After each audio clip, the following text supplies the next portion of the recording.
When a mother is found murdered inside of her home, they have the age-old question, who done it? Hello, true crimerers. This is the case of Robin Reeves. Viewer discretion is advised.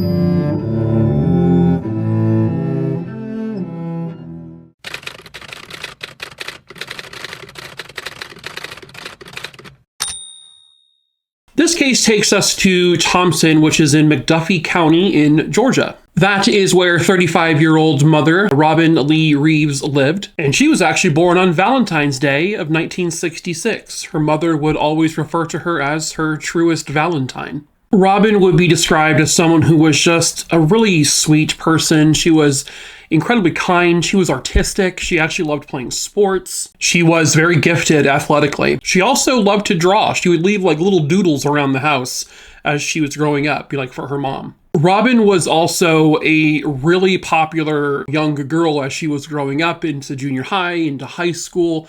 She had friends that she met in kindergarten that she was still friends with when this case occurred. She had a friend, for example, named Susan, and this is a photo of her and Susan. But Robin was just one of those sort of lifelong friends that you would have. You know, once you became friends with her, it seemed to be forever. This friend, Susan, would tell a story about Robin that on the day that they met in kindergarten, there was a particular boy, and that boy had tried to kiss her, Susan, and was chasing me on the playground. And in Robin fashion, she kind of came to my rescue, and that was our friendship. She was just there. Another friend of the family would jokingly tell a story about Robin, that Robin was never on time for anything.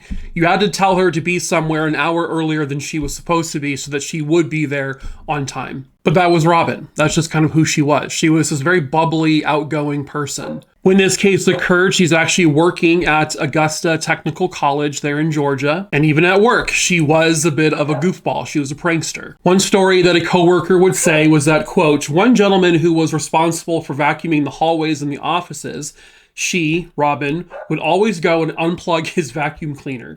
So, of course, he would be like, what in the world? What in the world just happened? So she would go down the hallway and plug his vacuum cleaner back up and go back off. She would do it again, and of course he would holler, Robin! She brought laugh everywhere she went. Her coworkers, she made them laugh. She made her family laugh. She made everyone laugh. When this case occurs, she is a mother to two. She had a 3-year-old daughter named Hannah and a 1-year-old son named Joseph. Robin had been married 2 times prior, before she met her third husband. At this point, she is married to a man named Robert Standridge, but her and Robert are going through a divorce. It was not a very easy marriage for Robin. It was described by some to be a very tumultuous marriage. And it was primarily at the fault of her husband, Robert.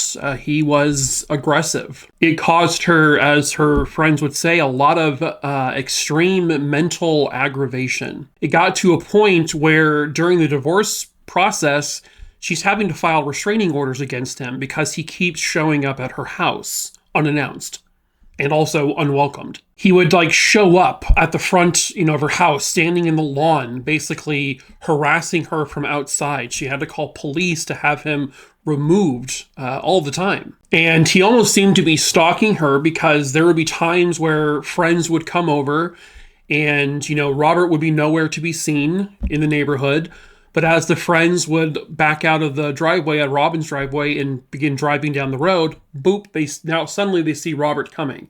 Because it's like he had been watching, knowing that her friends were now leaving. So now he could go to the house. Robin would end up keeping a journal, a diary, to basically track everything that Robert was doing. Her daughter, as she got older, would see these journals, and in the journal would be written couldn't find Hannah, her daughter. And then they would find out that Hannah was in a crack house as a young toddler, as a child, because that's where Robert had brought her. Robin would end up keeping a voice recorder on her person, not only on her physically, but in her purse and stuff. And her friends just asked her outright, are you afraid? Are you concerned about him? And the friend said that Robin responded with a very deep breath in and out, and then said, "I am afraid every day of my life." And then in February of 2001, that fear potentially became reality. On the night of February 27th, 2001, Susan and her 1-year-old son would attend a little church gathering that was nearby. I guess it was something called Shrove Tuesday.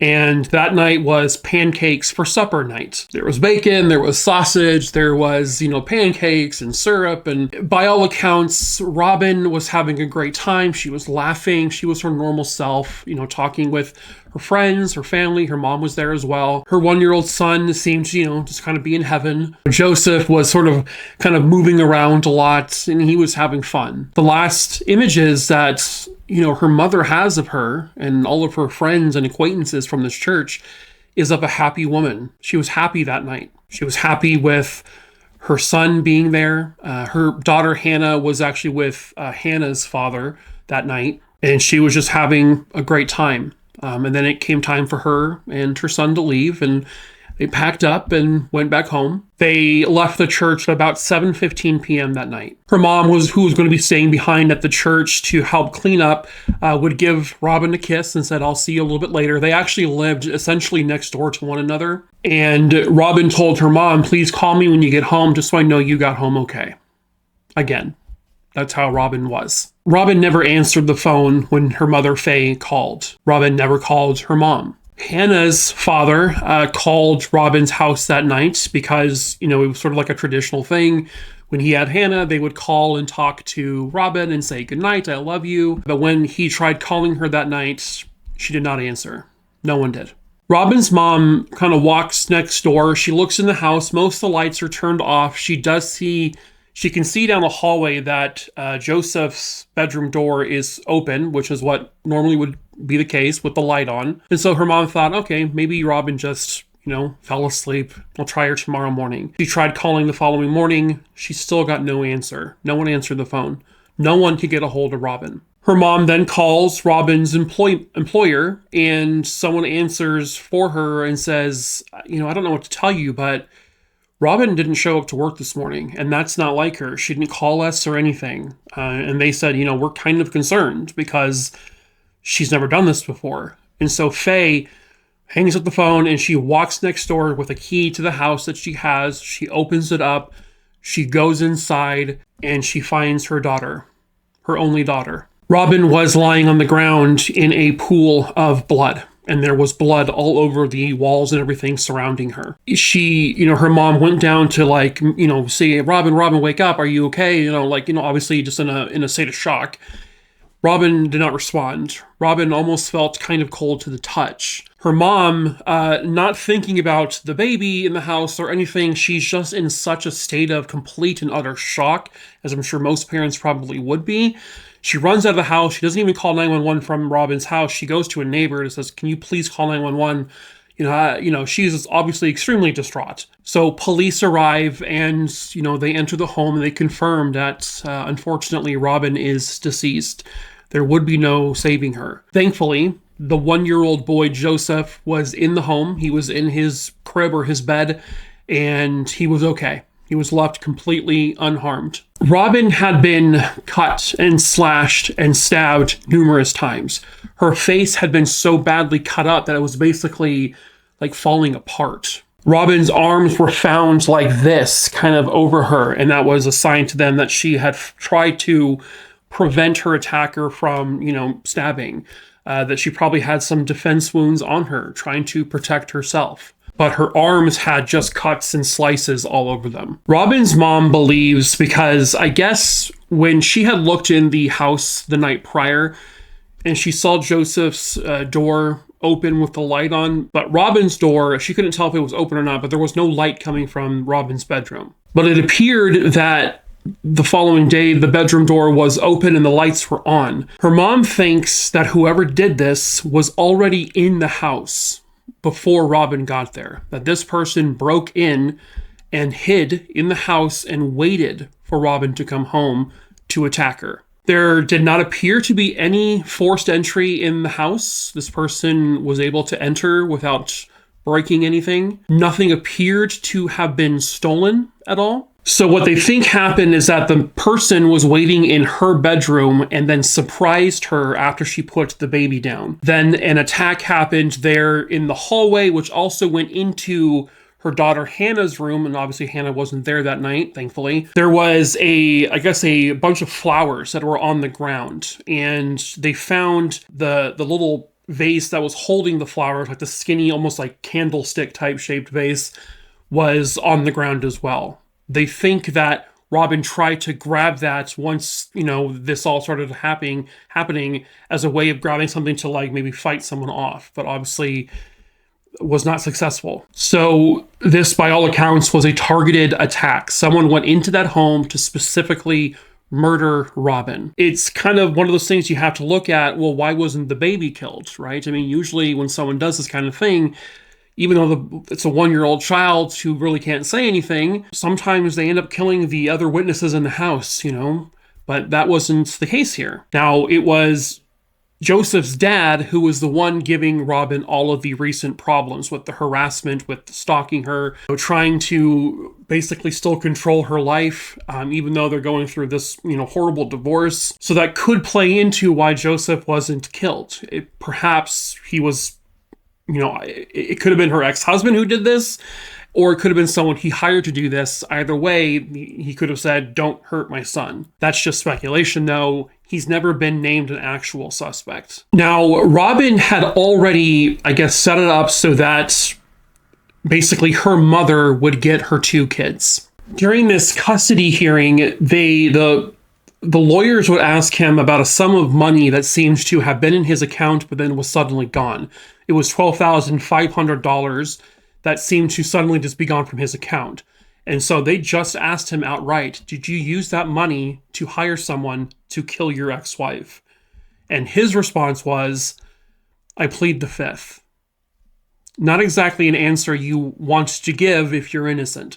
Joseph Standridge, now as an adult, said he had talked to his father about 2 or so years ago was the last time he talked to him, or 2 years prior to an article that he, spoke for. And his dad was basically swearing up and down he had nothing to do with Robin's murder. But Joseph said the whole conversation sounded very rehearsed. It didn't sound authentic. Unfortunately, they have not been so lucky with any DNA evidence. They have tested items and all that, but basically they haven't found anything of true substance to link to potentially her killer. They do have fingerprints, from what it sounds like, but the fingerprints haven't come up with a match to anyone. I would have to assume her ex-husband had to give his fingerprints. I think that's one of the reasons why they think that he hired someone to do this, or they speculate that's what could have happened. They have their guesses, what their gut instinct tells them, who did this, why it happened, but they don't have the proof to say that we know this for sure.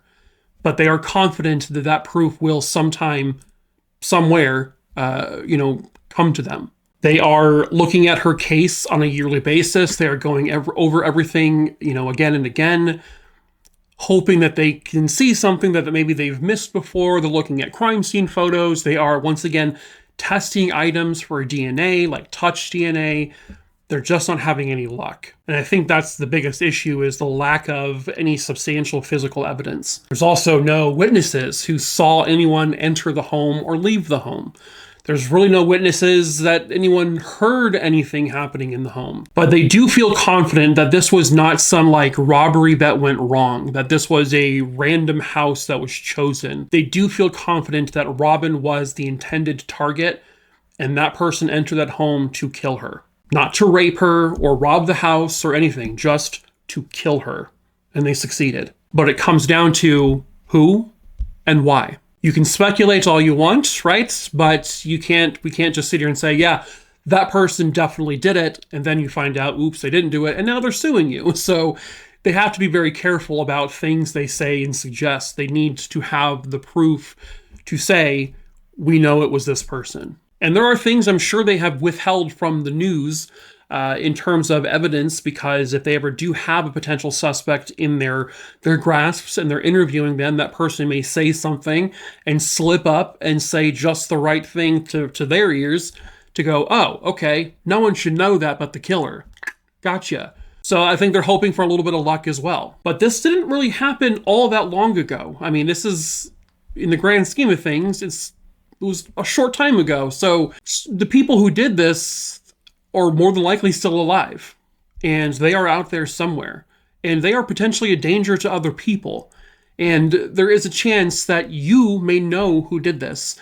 You may have an idea of who did this. You may have your guesses. You may have something that police need to hear. And maybe you're afraid to come forward because, maybe this person will come after you.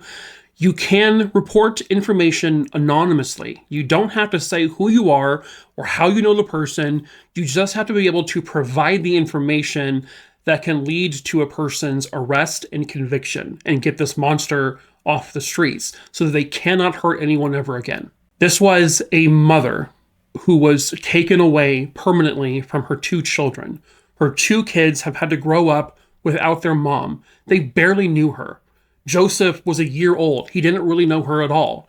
Hannah was barely 3. There are very few memories that still linger in her head about her mom. She has stories, she has photos, and she has this horrible night. Surely someone is out there that can bring an end to all of this. And if that person is you, you need to call the authorities. If you have any information on the murder of Robin Reeves, please contact the GBI at 706-595-2575. You can also use the GBI tip line at 1-800-597-8477. You can also, if you want to, contact the Thompson Police Department at 706-595-2166. If you know something, if you heard something, if you saw something, it is now time to come forward and say something. Please help Robin and her 2 children get the justice they all very rightfully deserve.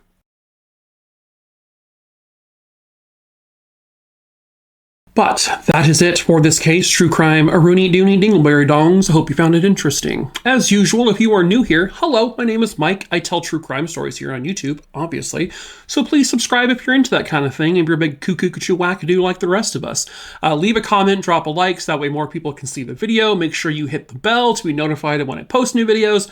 I also tell short-form true crime stories over on TikTok. The link to my TikTok is in the description of this video and all my videos below in the link tree, so you can easily get there and follow that page if you want. Also in that link tree, you'll find my case list, which is now over 7,400 names long. If there's a case you don't see on that list, it is alphabetical for the most part, and you want me to cover a case that you don't see on there, just send me a quick email. My email is also listed below. All I need to know is the name of the case, where it happened, and when it happened. I'll add that case to my list. I typically choose cases at random, so I can't promise you I'll cover that case. However, if you are a direct loved one to a murdered victim, it's a cold case, it's unsolved, it's a missing person, or maybe it's a solved case, but you still want their story told, just let me know in the email that you are a loved one, and I can make sure that case gets a higher priority. But that is it for this video, True Crime Rooney. So until the next case, ta-ta for now. See? What? I don't know.